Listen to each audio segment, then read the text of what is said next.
The autofocus, by the way, is phenomenal on this thing with the adapter, with a Canon lens. Like, it matches up with anything that people talk about when it comes to Sony.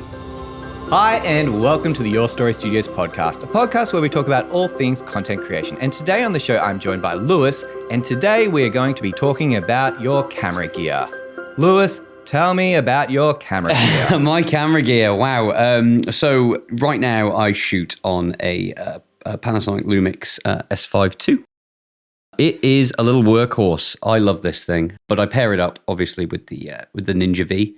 I think the Ninja Vs are, if they're not standard, I think they probably should be by now. Whether you record on them or not, those tiny little LCD monitors on the back of cameras just don't cut it at all. You can't even tell if it's in focus, even with the peaking. Like, it's not going to happen. So yeah, I love this thing. I've had it now a couple of years. I had it when it was brand new, actually. But what I love it for, I had a GH5 for about, 4 or 5 years, something like that.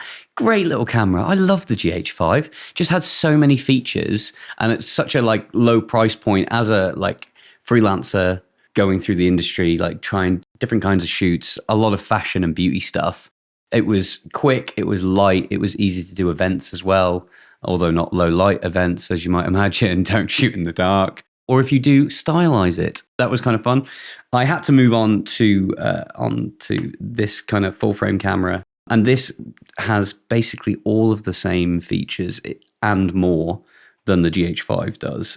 And I just love it. I love it paired with the Ninja V, mostly because of the external recording, which essentially is like a little upgrade for any camera, essentially. So with the Ninja V, I love to record externally on these little bad boys. This is a Samsung T5 SSD portable, rehoused into this is an Andy Cine metal case. These are on Amazon for $30.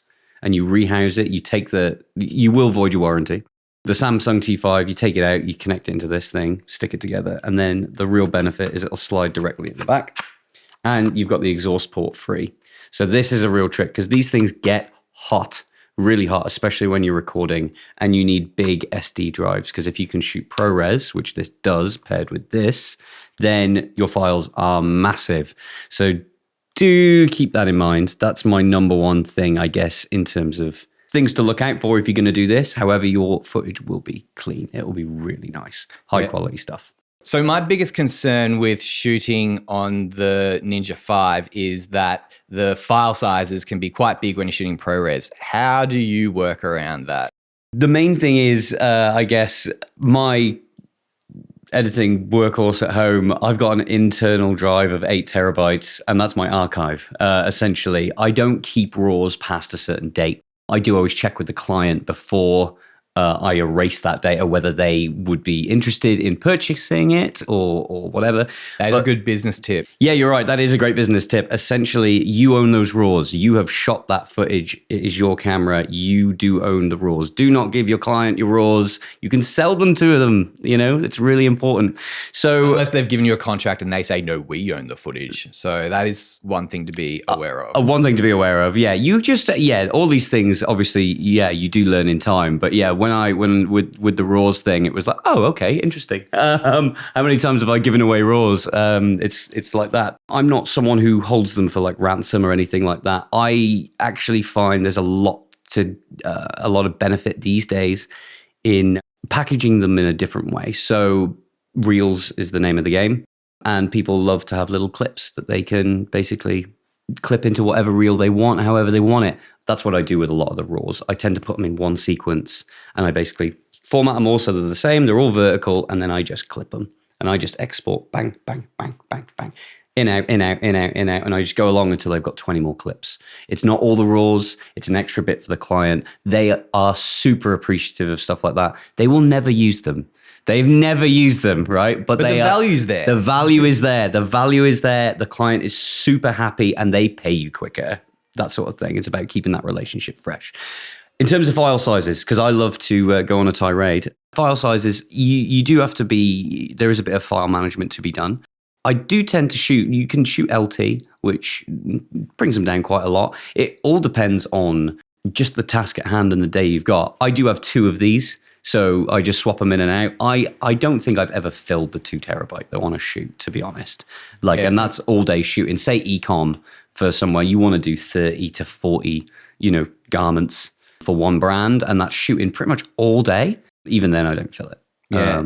When you go to edit, do you edit straight off that drive, or do you then transfer it to your other hard drive? So on my computer, I have an M2 SSD drive internally. I transfer it onto that. That's my working drive. That is rapid. So that thing basically transcodes and does everything for that footage straight away.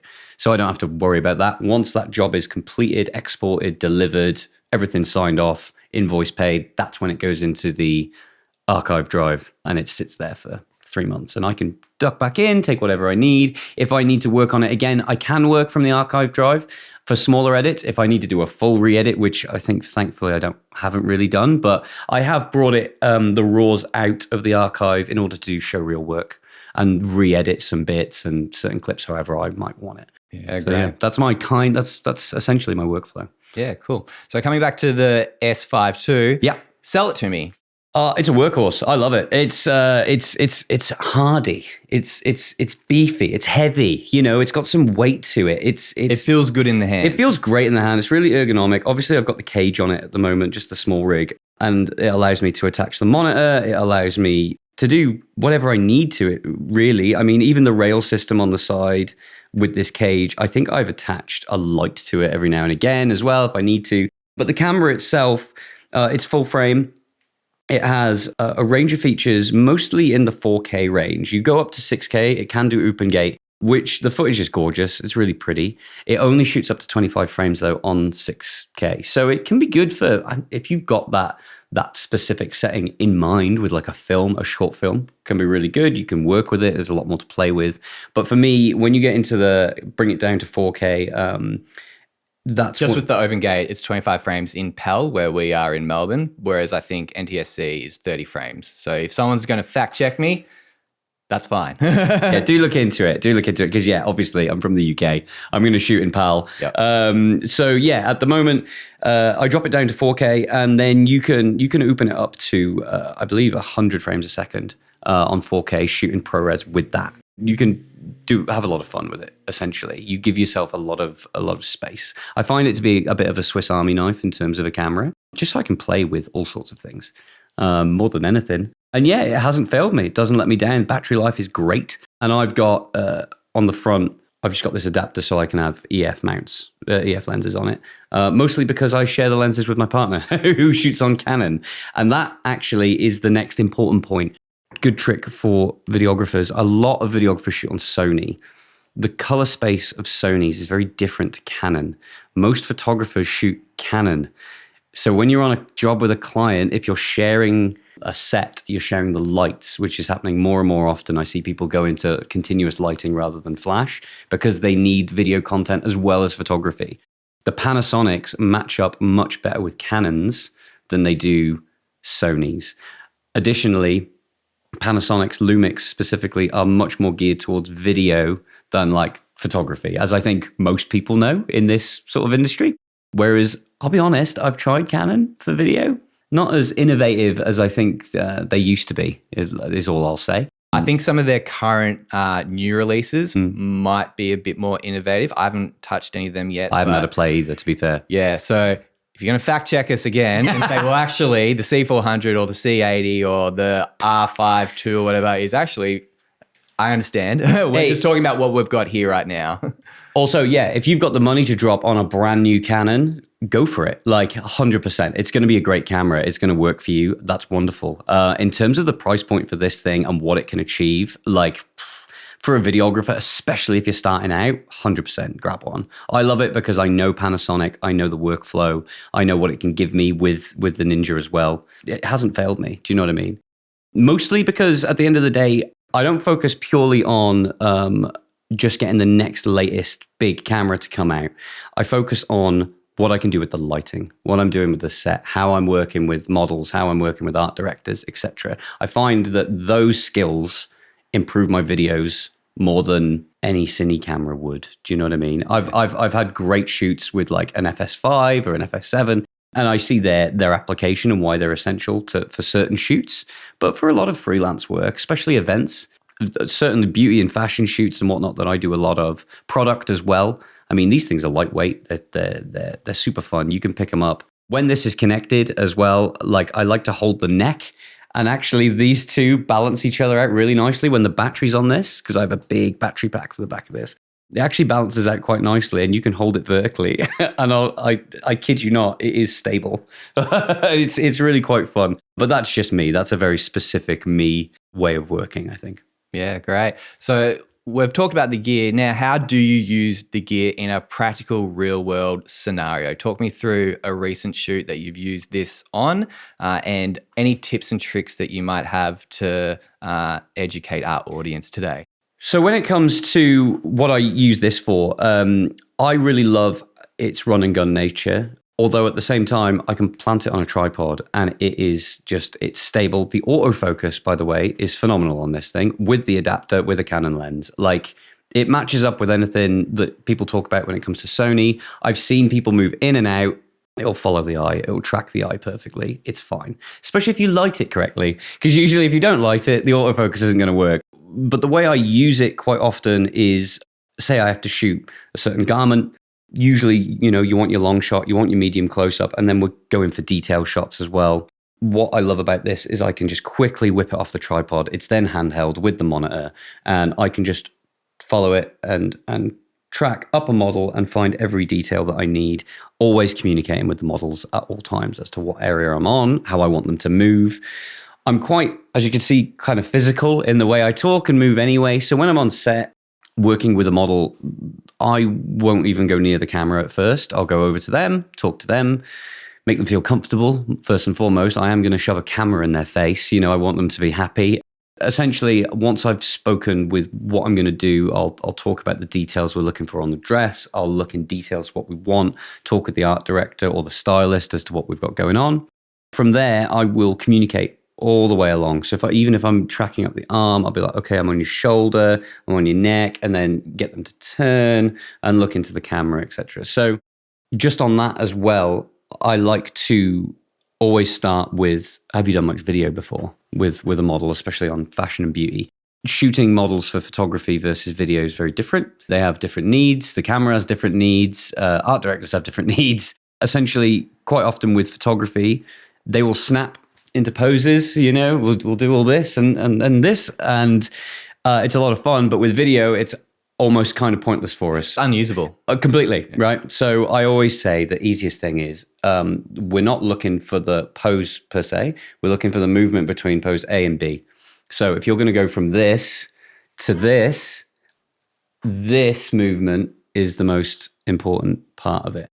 Also, when I'm in your face and I'm coming up, if I'm going to track across the lens, just lock eyes with the lens and keep it there. And then if you move back to the next one and then come up again and then move forward, but keep your eyes sort of locked on the camera as you move around without the squeak.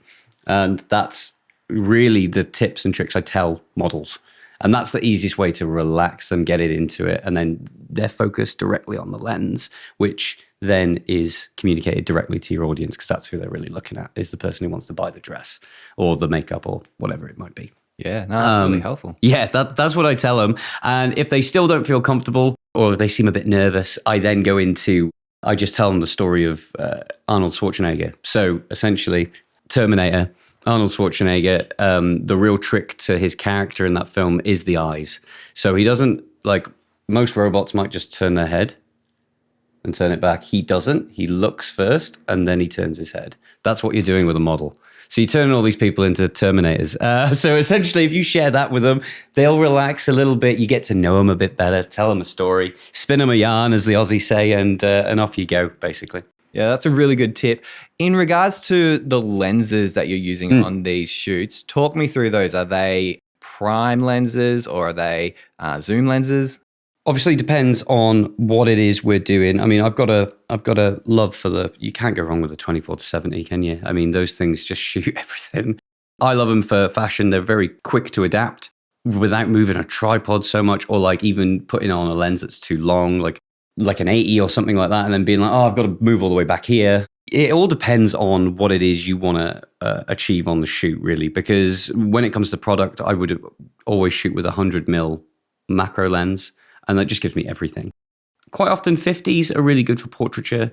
My ideal setup, and I really want to work towards this, is actually I really want a 35mm Zeiss EF to go on there, and then I want an 80 or a 75mm, and I would love to swap between the two of them. That would be just the dream, really. If you wanted to do it really quite professionally, that would be the real way to go about it.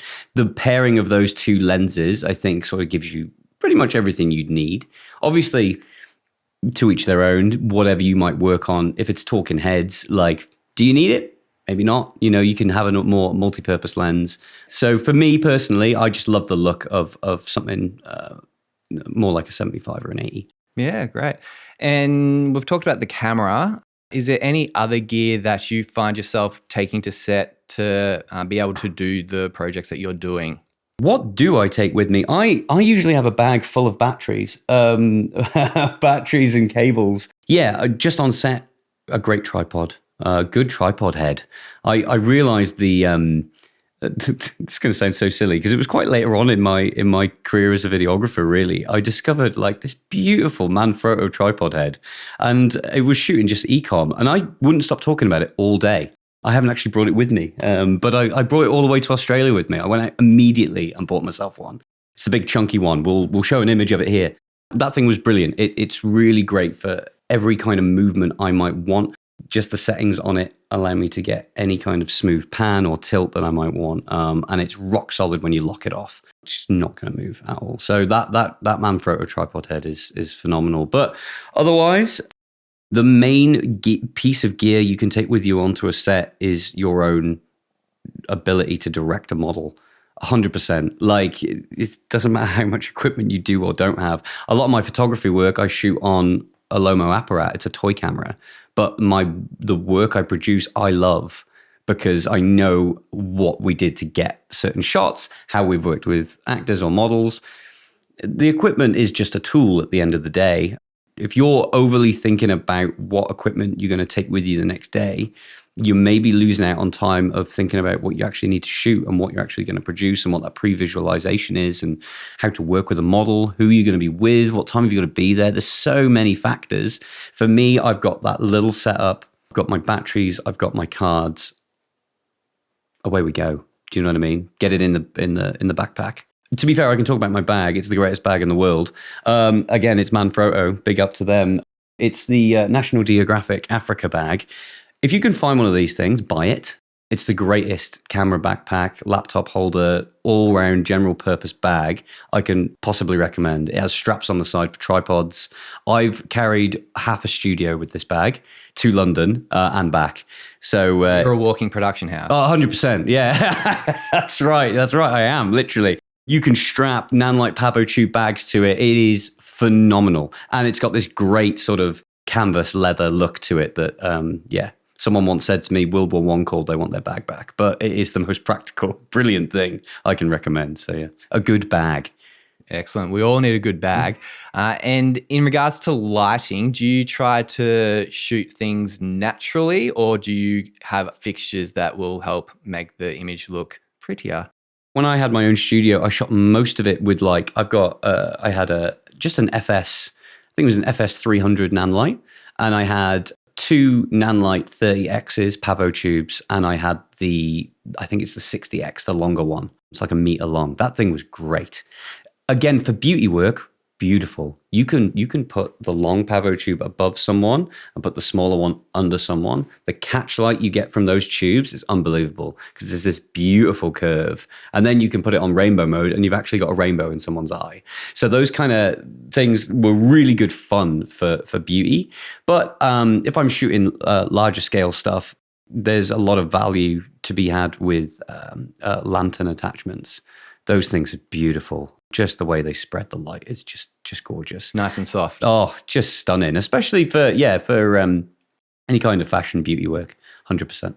And then product stuff, a big old dome like you've got here, to be honest. Yeah, just one of those. It's worth investing if you've got your own space, 100% invest in just a couple of key bits of lighting equipment. Because I've just moved to Australia. I'm a little without my equipment. We sold a load of it. And it was quite hard to see a few things go. I did keep the smaller Pavo tubes. They're here with me. I love them. The longer one I couldn't take with me, so I had to sell that. So now I just rent whatever is needed as and when. And it's from that experience I had in my own studio that I'm allowed to just be like, oh, okay, for this shoot, we're going to need this, this, and this. And I know exactly what we're going to need in order to get the effect that we want or tell the story that we need. So. Right. And looking into the future with this camera here, are there any improvements that you would like to see in a newer model? Is there something that this camera doesn't do that you really wish it did today? The higher the frame rates, the better, to be honest. I mean, obviously, number go up. Number is great. I'd love to see, to be honest, like, I think this shape of camera has been around for so long. Like, you could play with the ergonomics of something like this and try and really work towards the practical elements of shooting that a lot of filmmakers go through, videographers specifically. I think the best company to have done this is DJI. I've forgotten the name of that camera. Ronin 4D? Yeah, their whole setup for that, which is just the gimbal with the sensor attached in. Brilliant, like genius. I mean, I think we're at the point with technology, we can start experimenting with that kind of stuff, to be honest. There's a lot to be said about having a traditional shape. You know, it's familiar, everyone knows it, especially, you know, our generation, but bigger LCD screens. I mean, the fact that I have to use an external monitor from a different company with an external recorder to get the kind of quality that I want, I'd love to have that just all in one box. And I'm sure, obviously, there are options with various other cameras, but with this model specifically, a bit more of everything in one, to be honest. But I do love it. I really enjoy using it. One thing I didn't mention about it actually is the large HDMI slot on the side. That is probably one of the biggest selling points for me. Just being able to plug in that HDMI straight away is phenomenal. It should be as standard on every camera. If you have a mini HDMI port, I don't know what you're doing. Yeah, they snap real quick. Yeah, we used to go through one every 2 to 3 weeks back when I was full time. Yeah, on the Sony that was. So yeah, gone. Well, it's good to hear that you're very happy with your camera there. And if there's someone in the audience today thinking about picking up this camera, what would your final thoughts be? Go for it. I mean, 100%. You have to realize that there are additional bits to it that you should get. Obviously, the Lumix lenses are great. I use the adapter, but that, again, is additional cost. I would highly recommend investing in a Ninja V. I think that's a standard for just any camera that you're operating, to be honest. Any camera, even if it's a big cine one, get a monitor on it, whether you record externally or not. Certainly something of this level, recording externally can really help. Get the SSD on there, custom housing. 100%. Void the warranty. Don't worry about the warranty. But yeah, make sure your workflows are in place. Make sure it works to you. That's the most important thing. Like, what are you shooting? Why do you don't want to be lumbering like an FX9 around. Like, if you've got to be running and gunning and doing an event, not a chance. Get yourself something small. Get yourself something fun. I see everyone shooting on those the Sony FX3s, the cine cameras. Great camera, wonderful piece of kit. But then again, keep in mind about color profiles. If you're going to work with a photographer who's shooting on Canon, your footage will not line up with theirs. The client needs to understand, or actually, the client doesn't need to know at all. You need to know how to fix those colors because the client will notice. Okay, that's my number one thing. That's why I use the Lumix, so I can match up with photographers quite often because usually I'm on set with another photographer. Great. Well, Lewis, thanks for coming in today and talking to us about your camera gear. Okay, thank you very much, Nathan.